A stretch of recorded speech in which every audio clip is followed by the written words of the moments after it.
ओम शांति। आज है 15 जनवरी 2026।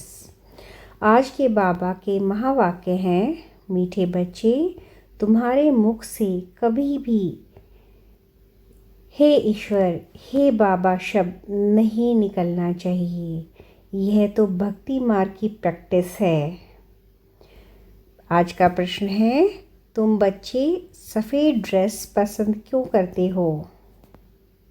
क्या प्रश्न है? तुम बच्चे सफ़ेद ड्रेस पसंद क्यों करते हो? यह किस बात का प्रतीक है? उत्तर है, अभी तुम इस पुरानी दुनिया से जीते जी मर चुके हो, इसलिए तुम्हें सफ़ेद ड्रेस पसंद है। यह सफ़ेद ड्रेस मौत को सिद्ध करता है। जब कोई मरता है तो उस पर भी सफ़ेद कपड़ा डालते हैं। तुम बच्चे भी अभी मर जीवा बने हो। ओम शांति। रूहानी बाप बैठ बच्चों को समझाते हैं। रूहानी अक्षर न कह सिर्फ बाप कहें तो भी ठीक है। बाप बैठ बच्चों को समझाते हैं। सब अपने को भाई भाई तो कहते ही हैं, तो बाप बैठ समझाते हैं बच्चों को। सभी को तो नहीं समझाते होंगे, सब अपने को भाई भाई ही कहते हैं। गीता में लिखा हुआ है, भगवानुवाच। अब भगवानुवाच किसके प्रति? भगवान के हैं सब बच्चे। वह बाप है तो भगवान के बच्चे सब ब्रदर्स हैं। भगवान ने ही समझाया होगा, राजयोग सिखाया होगा। अभी तुम्हारी बुद्धि का ताला खुला हुआ है। दुनिया में और किसी के भी ऐसे ख्यालात नहीं चल सकते। जिन जिन को संदेश मिलता जाएगा वह स्कूल में आते जाएंगे, पढ़ते जाएंगे, समझेंगे। प्रदर्शनी तो देखी, अब जाकर कुछ ज़्यादा सुने। पहली पहली मुख्य बात है, ज्ञान का सागर पतित पावन गीता ज्ञान दाता शिव भगवानुवाच। पहले पहले उनको यह पता पड़े कि इन्हों को सिखाने वाला अथवा समझाने वाला कौन है। वह सुप्रीम सोल, ज्ञान का सागर, निराकार है। वह तो है ही सत्य, ट्रुथ। वह सत्य ही बताएंगे, फिर उनमें और कोई प्रश्न उठ नहीं सकता। पहले पहले तो इस पर समझाना है हमको। परमपिता परमात्मा ब्रह्मा द्वारा राजयोग सिखलाते हैं। यह राजाई पद है जिसको निश्चय हो जाएगा कि जो सबका बाप है, वह पारलौकिक बाप बैठ समझाते हैं। वही सबसे बड़ी अथॉरिटी है, तो फिर दूसरा कोई प्रश्न उठ ही नहीं सकता। वह है पतित पावन, जो जब वह यहाँ आते हैं तो ज़रूर अपने टाइम पर आते होंगे। तुम देखते भी हो, यह वही महाभारत लड़ाई है। विनाश के बाद फिर वॉइसलेस दुनिया होनी है। यह है विवश दुनिया। यह मनुष्य नहीं जानते कि भारत ही वॉइसलेस था। कुछ भी बुद्धि चलती नहीं। गॉडरेज का ताला लगा हुआ है, उसकी चाबी एक बाप के पास ही है। इसलिए उनको ही ज्ञानदाता, दिव्य चक्षु विधाता कहा जाता है। ज्ञान का तीसरा नेत्र देते हैं। यह किसको पता नहीं है कि तुमको पढ़ाने वाला कौन है। दादा समझ लेते हैं, तब टीका करते हैं, कुछ न कुछ बोलते हैं। इसलिए पहली पहली बात ही यह समझाओ। इसमें लिखा हुआ भी है, शिव भगवानुवाच। वह तो है ही ट्रुथ। बाप समझाते हैं, मैं पतित पावन शिव हूँ। मैं परम धाम से आया हूँ इन सालिग्रामों को पढ़ाने। बाप है ही नॉलेजफुल। सृष्टि के आदि मध्य अंत का राज समझाते हैं। यह शिक्षा अभी तुमको ही बेहद के बाप से मिल रही है। वही सृष्टि के रचयिता हैं। पतित सृष्टि को पावन बनाने वाले हैं। बुलाते भी हैं, पतित पावन आओ। तो पहले ले उनका ही परिचय देना है। उस परमपिता परमात्मा के साथ आपका क्या संबंध है? वह है ही सत्य। नर से नारायण बनने की सत्य नॉलेज देते हैं। बच्चे जानते हैं बाप सत्य है, बाप ही सचखंड बनाते हैं। तुम नर से नारायण बनने यहाँ आते हो। बैरिस्टर पास जाएंगे तो समझेंगे हम बैरिस्टर बनने आए हैं। अभी तुमको निश्चय है कि हमें भगवान पढ़ाते हैं।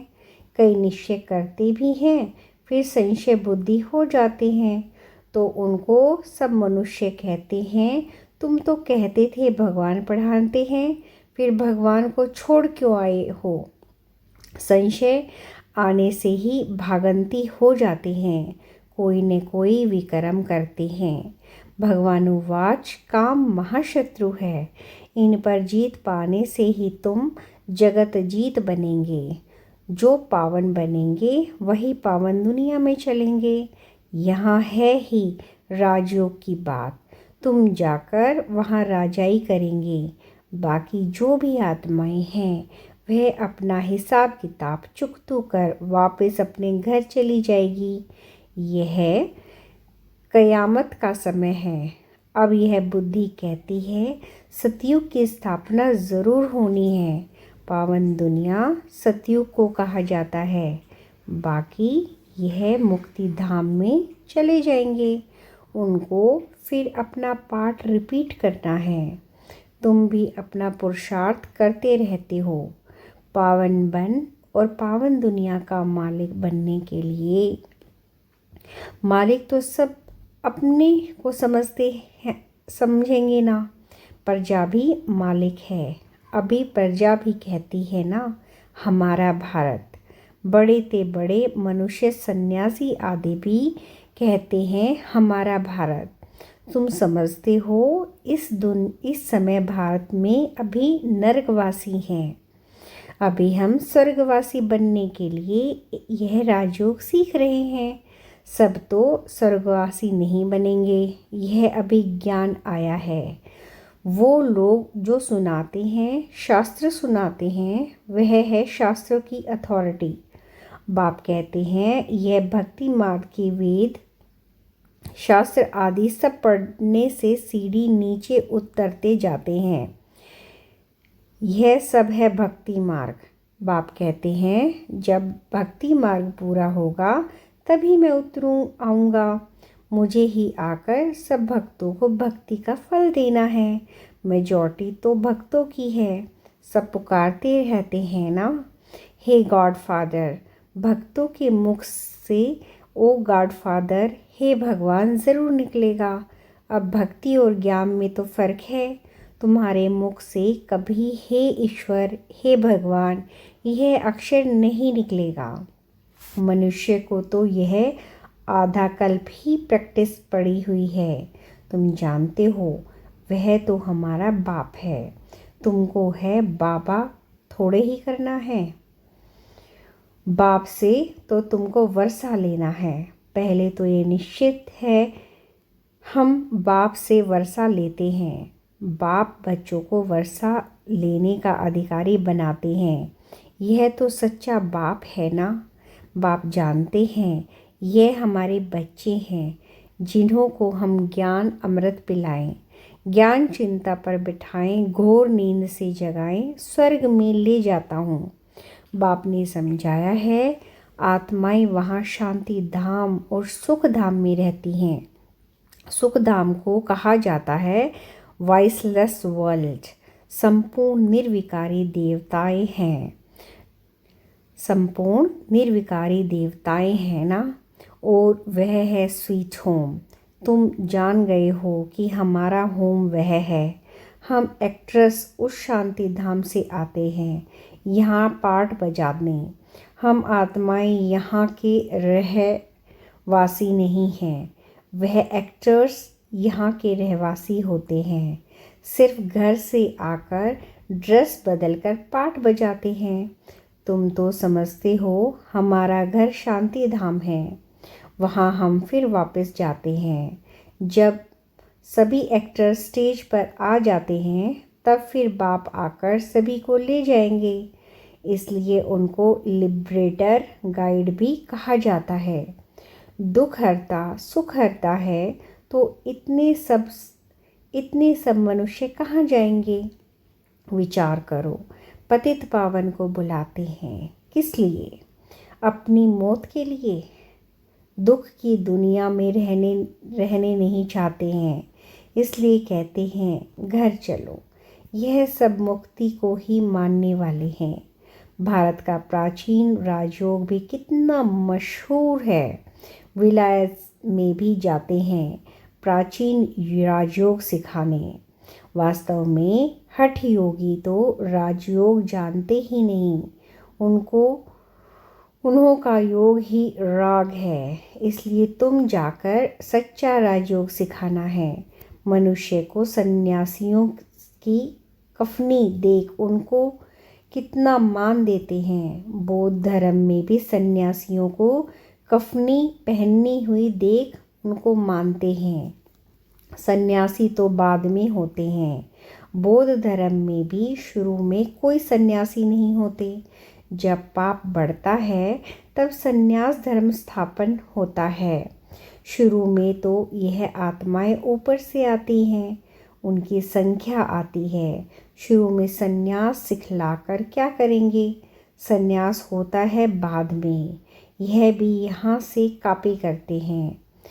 क्रिश्चियन में भी बहुत हैं जो सन्यासियों का मान रखते हैं। कफनी की जो पहरवाइज है वह हठ योगियों की है। तुमको तो घर बार छोड़ना नहीं है, न कोई सफ़ेद कपड़े का बंधन है, परंतु सफ़ेद अच्छा है। तुम भट्ठी में रहे हो तो ड्रेस भी यह हो ही गई। आजकल सफ़ेद बहुत पसंद करते हैं। मनुष्य मरते हैं तो भी सफ़ेद चादर डालते हैं।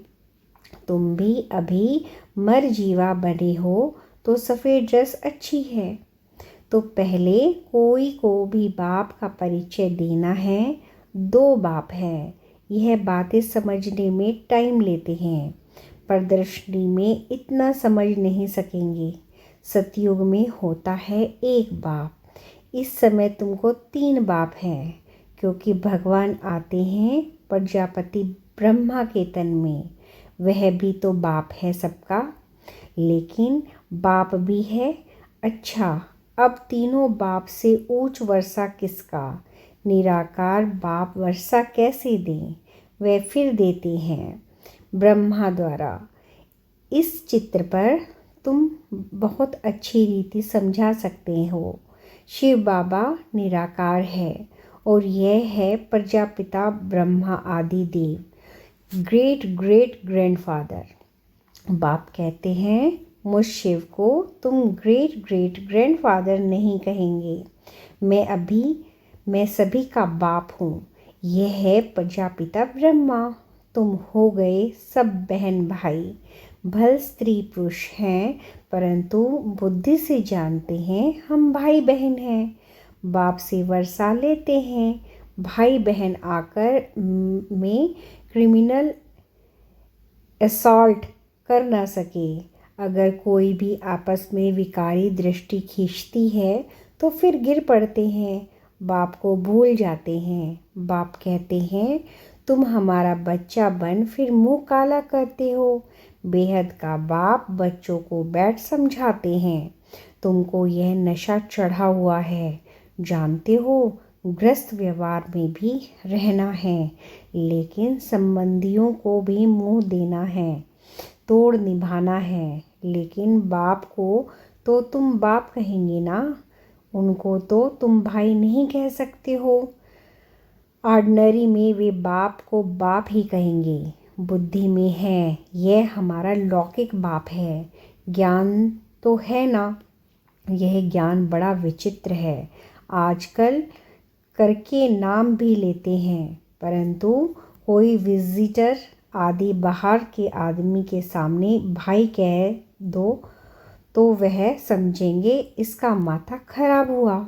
इसमें बड़ी युक्ति चाहिए। तुम्हारा गुप्त ज्ञान है, गुप्त संबंध है, इसमें बड़ा युक्ति से चलना है, लेकिन एक दो को रिगार्ड देना अच्छा है, लेकिन लौकिक से भी तोड़ निभाना है। बुद्धि चली जानी चाहिए ऊपर। हम बाबा से वर्षा ले रहे हैं, बाकी चाचे को चाचा, बाप को बाप कहना पड़ेगा। जो बीके नहीं बने हैं वो वह भाई बहन नहीं समझेंगे। जो ब्रह्मा कुमार कुमारियाँ बने हैं वही इन बातों को समझेंगे। बाहर वाले तो पहले सुनकर चमकेंगे। इसमें समझने की बड़ी अच्छी बुद्धि चाहिए। बाप तुम बच्चों की विशाल बुद्धि बनाते हैं। तुम पहले हद की बुद्धि में थे, अब बुद्धि चली जाती है बेहद में। हमारा वह बेहद का बाप है, यह सब हमारे भाई बहन हैं। बाकी संबंध में तो बहू को बहू, सासू को सासू भी कहेंगे, बहन थोड़े ही कहेंगे। आते तो दोनों हैं।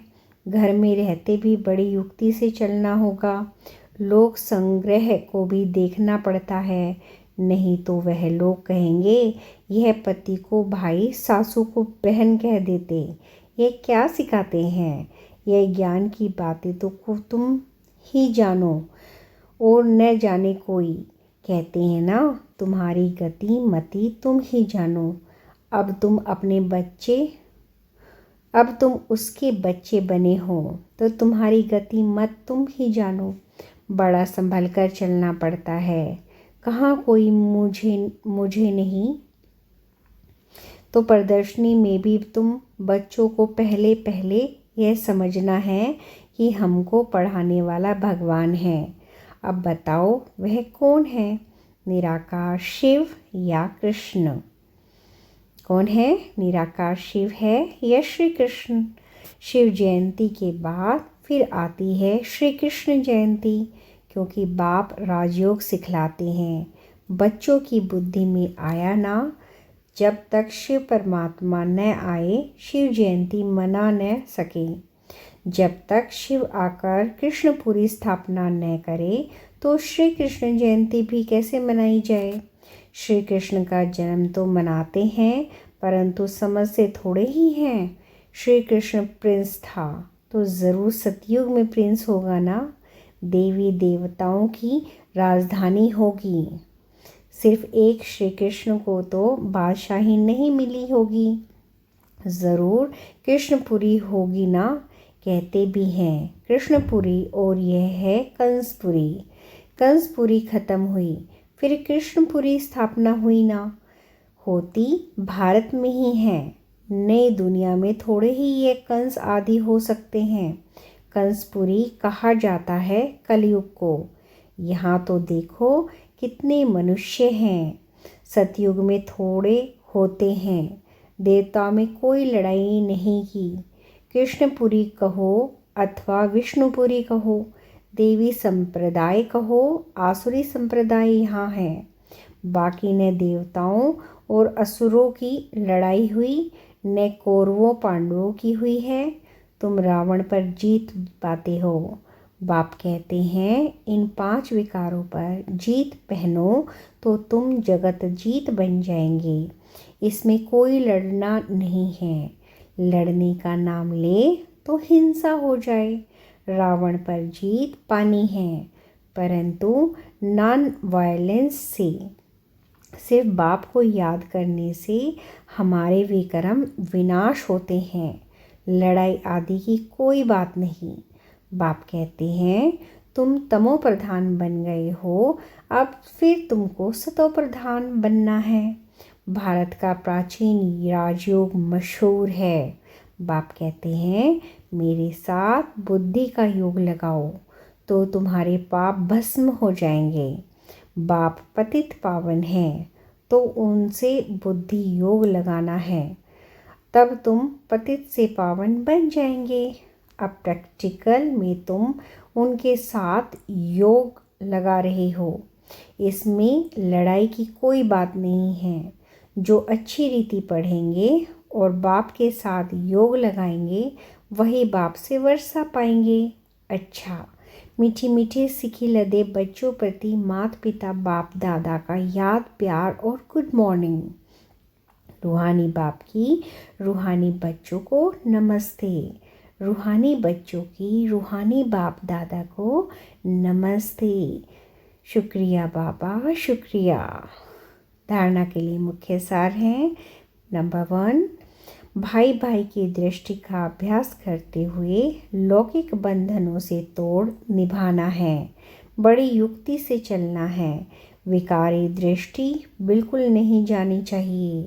कयामत के समय संपूर्ण पावन बनना है। 2, बाप से पूरा वर्षा लेने के लिए अच्छी रीति पढ़ाई करनी है और पतित पावन बाप से राजयोग लगाकर पावन बनना है। आज का बाबा का वरदान है, अपनी संपूर्णता के आधार पर समय को समीप लाने वाले मास्टर रचयिता भव। समय आपकी रचना है, आप मास्टर रचयिता हो। रचयिता रचना के आधार पर नहीं होते, रचयिता रचना को अधीन करते हैं। इसलिए यह कभी नहीं सोचो कि समय आप ही संपूर्ण बना देगा। आपको संपूर्ण बन समय को समीप लाना है। वैसे कोई भी विघ्न आता है तो समय प्रमाण जाएगा ज़रूर, लेकिन समय से पहले परिवर्तन शक्ति द्वारा उसे परिवर्तन कर दो तो उसकी प्राप्ति आपको हो जाएगी। समय के आधार पर परिवर्तन किया तो उसकी प्राप्ति आपको नहीं होगी। आज का स्लोगन है, कर्म और योग को बैलेंस कर रखने वाले ही सच्चे कर्म योगी हैं। इस चीज़ को बैलेंस करने वाले, कर्म और योग को बैलेंस करने वाले ही सच्चे कर्म योगी हैं। बाबा के अव्यक्त इशारे हैं। इस अव्यक्ति मास में बंधन मुक्त रह जीवन मुक्त स्थिति का अनुभव करो। जब तक कर्म इंद्रियों का आधार है तो कर्म तो करना ही है, लेकिन कर्म बंधन नहीं, कर्म संबंध। जीवन मुक्त अवस्था अर्थात सफलता भी ज़्यादा और कर्म का बोझ भी नहीं। जो मुक्त है वो सदा सफलता मूर्त है। जीवन मुक्त आत्मा सदा फलक से कहेगी कि विजय निश्चित है, सफलता जन्म सिद्ध अधिकार है। ओम शांति।